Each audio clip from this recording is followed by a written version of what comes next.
Jury deliberations will resume tomorrow in the voter fraud trial of Rensselaer County Elections Commissioner Ed McDonough. He faces forgery and possession of forged documents charges in connection with the 2009 Working Families Party primary. CBS 6's Jennifer Lukey joins us now live at the Rensselaer County Courthouse where she spent the day.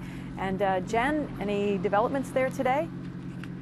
Not too many, Liz. This jury has been fairly quiet since it got the case yesterday afternoon. They sent just one note to the judge this afternoon asking for the testimony of Mary Ellen LaPlante to be reread back to them. Now, Mary Ellen LaPlante was an employee at the Board of Elections during the time that this alleged voter fraud was going on. She was an employee of Edward McDonough. So the stenographer read back that testimony from start to finish. It took about an hour, and then they went back into their jury room and continued deliberations until about 4:45 this evening. Now, this has been a long and grueling trial, and it's trial number 2, remember. The last trial was a hung jury, and that was 9 weeks long. This one is 5 weeks long.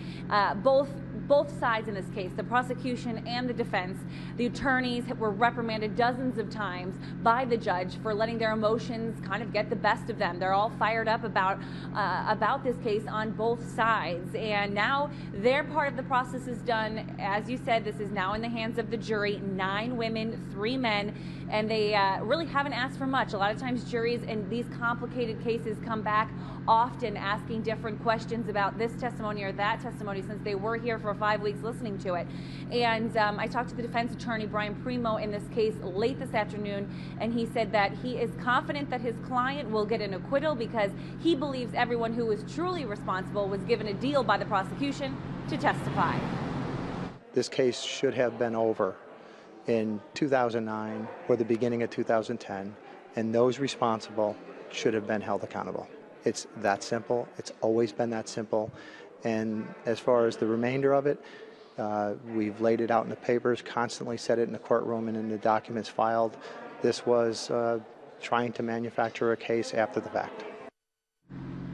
Well, that will be up to the jury to decide, and it does seem that they are taking their time. They are going through all of the information.